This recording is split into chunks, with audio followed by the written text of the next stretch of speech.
currently have 42% market share in my core area. So there's not too many buyers and sellers who don't know me around Operate, which is nice. When I started out selling, we'd had a very flat market for 5, 6, 7 years, very flat in Perth. And days on market quite often was 6 months for an apartment that today is selling in 1 week. Oh.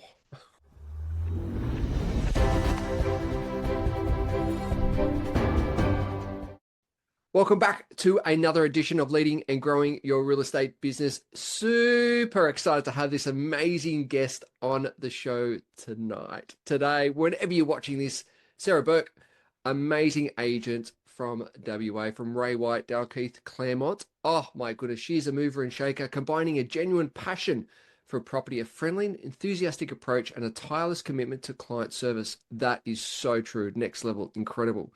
Sarah is sure to leave a lasting positive impression on your experience of buying or selling real estate. With over 12 years of experience building relationships in her local market, Sarah has established an unrivaled presence, the leading advisor and the go-to source for real estate insight and advice, particularly in the sought-after suburb of North Fremantle and the surrounding western suburbs. Sarah has a deep understanding of the area she operates in. It's a unique appeal, its homes and its people. Her expert knowledge, extensive buyer networks, and direct, transparent approach gives a clear edge and enables her to consistently achieve above-market results for her growing list of clients. She takes great care with every element of the campaign process, priding herself on her attention to detail, and gosh, it is next level, and her ability to adapt to each client's unique needs and goals, whether it's offer a strategic advice, recommending trusted service providers, or ensuring seamless communications throughout the process. Sarah is dedicated to delivering the highest level of service every step of the way. Sarah's personable nature and strong ties to the area enable her to build genuine, long-term relationships with people from all walks of life. She is passionate support of local businesses and organizations, regularly engaging with initiatives that benefits the community. Sarah believes in the giving back to the area she works in, ensuring her clients benefit not only from her real estate experience and expertise, but also from her deep connection to the local community. It's an honor and a privilege to have on the show. Welcome, Sarah. Thank you for having me. Thank you very much. It's good to be here. Excellent. So we've obviously got listeners all around Australia and New Zealand and over in the US, but tell me about what's happening in the WA market, particularly North Fremantle at the moment. What's going on in the market over there at the moment? Very strong sellers market. We are still seeing 10% growth year on year. I think 2023 it was about 20% growth, 25%.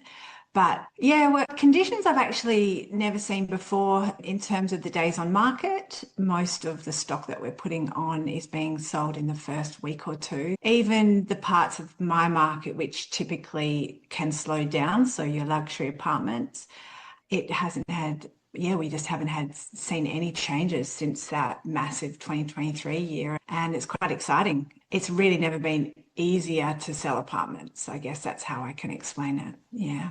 Beautiful. And what do you see coming up? Obviously, we don't have crystal balls, but from your experience, what do you see coming up over the next, say, little while, say 12 months? Do you see much change in that? No. So economic forecasters in WA are also suggesting we won't see much of a change. The limited supply is probably the biggest factor. Limited supply of new homes is one of the biggest factors that is really keeping a bit of a bottleneck on our market. So no, we can't see much change happening, really. Yeah, fantastic. Now, 12 years in the industry, share with us that journey of when you first started to now. What has that been like for you? Yeah, I entered the industry very cold to how it operates. I lived in one home my whole life. I started out of high school in a science degree, so fell into real estate. No great ambitions to be there, but once I did start, absolutely loved it. So I started in an entry level role as a receptionist and moved into property management. Have now been selling for about 6 years, since probably 2018, 2019. Yeah. So it was a pretty traditional pathway. but I was never destined to stay in property management. I think I just had the burning desire to keep moving forward. And really, if I look back on my 6 years in sales, it's been quite a sharp incline in my results. So, yeah, bit of a mover, really. Don't like to sit still for too 1,000%. long. But on that, and really important to share with that recognition that you have achieved numerous Chairman Clubs Award, numerous awards within the Ray White Network. Share with the audience, what have some of those awards been over the last number of years? Yeah, so currently have Chairman Elite status at Ray White. I've received the Grandmaster Award through REWA, which is the highest award you can get for the state. Currently have 42% market share in my core area. So there's not too many buyers and sellers who don't know me around Operate, which is nice. Yep. Yep. Yeah, they're probably the three main achievements. That's Yeah. amazing. And so true in relations to your commitment to your local area, because as you said, there's not many buyers or sellers that don't know you. And that's gone through your dedication and the time that you've done and the commitment that you have done. But if you look back on that journey and the impact that you've had on the local community, what do you think is some of those processes or strategies that has put you into that status or put you into that success that all the buyers and the sellers in the area know you? What are some of the things that you've done in order to get to that place? I guess back when we started, we really mapped out where it was that I wanted to be working in targeting. We looked at the pathway, the corridors between where our buyers were coming in and going. I had a really clear understanding of the movement so that I could do the start to end of a person's sale process. In the suburb that I'm in, there's a lot of internal movement and there's a lot of movement from my suburb to the one next door, which I do a fair bit of work in as well. But I also think that one of the probably leading factors is that can determine your success in your area is how you align with the profiles, the personality types, the profile of the people living in the suburb. And I'm pretty casual and low key, and I think that has aligned with the people who live in the North Fremantle area and parts of Mosman Park. I guess I'm seen quite largely as just someone that's very approachable. I'm very friendly with everyone. I don't socialise with them as much, but I'm very friendly with them. If I'm out in the suburb walking around, it's pretty rare for me not to be stopping and saying hi to most of the people I walk past, which it doesn't happen overnight, but I've been very consistent in staying true to my area. I will only ever sell somewhere else if it's a referral or if it's someone I know or I've sold for them before. I generally don't chase business unless it's in my core area and the suburb next to it. Yeah. I love that. I love that. And so to summarize that, I'm guessing it's really having that upfront planning to ensure what are those movements, then understanding the profile of the industry, and then obviously that for your own personality and characteristics of being friendly, personable, and talking to people when you're going down the road, not crossing the street. Where it's, oh, no, I don't want to talk to them. But the conversations we've had before, like, oh, yeah, went for a walk and saw this person, but it's just, yeah. And that's you, that's your personality, which is amazing. Yeah. Over the 12 years, you would have seen a lot of changes throughout the industry. What are some of the biggest changes that you've seen over that time frame within the industry itself? In any economy, there's changes. In any market, there's changes that in the economy that impact people's decision making. And it also impacts the strategies that you need to use to get people to feel comfortable about selling. So that might be timing around, are they selling before they're buying? Are they buying before they're selling? When I started out selling, we'd had a very flat market for 5, 6, 7 years, very flat in Perth. And days on market quite often was 6 months for an apartment that today is selling in 1 week. Oh. So you had to, yeah. And I can clearly remember sitting at these home opens with my colleague at the time, and it would be week in, week out. And we just used to get to know the people around there because they would see us sitting there. The strategy that you use in a market like that is going to be very different to the one that you use when the market picks up and it becomes a lot more fast paced. But yeah, over that period as well, expectations of sellers have changed. I think they are more open to an end-to-end service. Like I'm finding that a lot of the people, when they first approach me, they are letting me know that they're looking for something and they're going to use me to help them sell something soon, but they would also like me to help them find something. Once upon a time, it was more just you get the call, someone wants to sell. Now there's a longer process and you form a stronger relationship with people. So yeah, there's some of the changes. Yeah, that's awesome. Fantastic.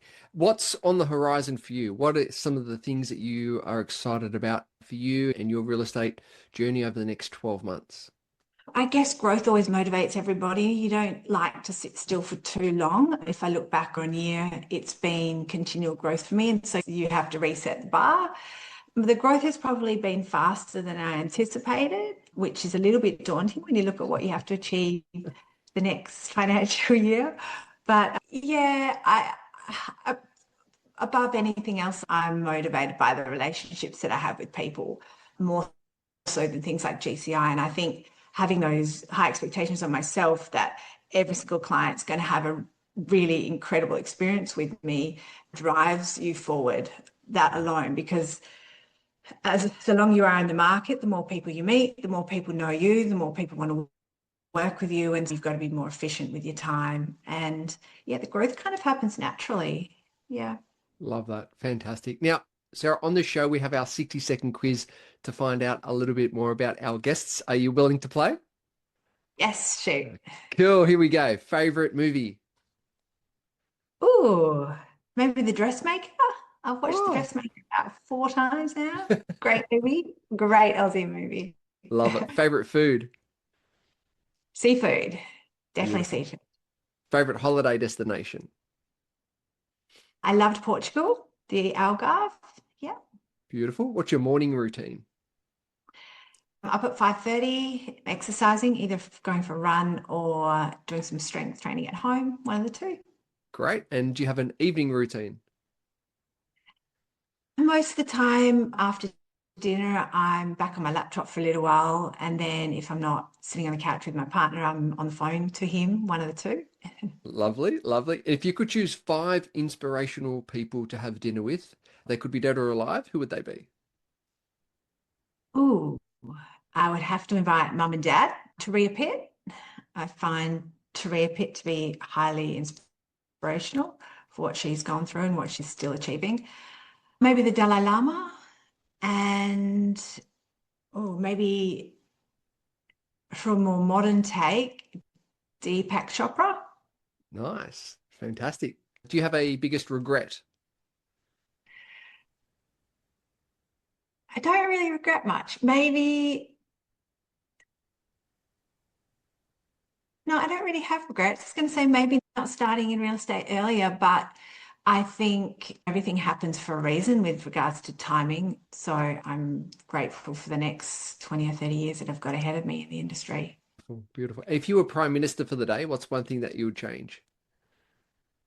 Yeah, I'd probably increase the funding for new housing and I guess put a focus on ensuring that we have the trades to build those homes because, yeah, it's certainly heartbreaking to know that there's so many people who can't afford to live in a home they want to live in. Yeah. Yeah, that Yeah, would be so number true. one. So Yeah. true. And do you have a best piece of advice? Oh, work really goddamn hard. Work really hard. Love it. Love it. And so how can the Stay hungry. Stay hungry. stay hungry, stay hungry. So good. And do you have, how can the audience follow your journey, get in contact with you and find out more? Probably call me is the best way to get hold of me. Call me, always available to speak over the phone. Fantastic. We'll put all those details in our show notes. Sarah, really appreciate your time, energy, and expertise today. Thank you so much for being on the show and congratulations for all that you have achieved and looking forward to seeing how it goes in the future. Thank you, James. I appreciate your time.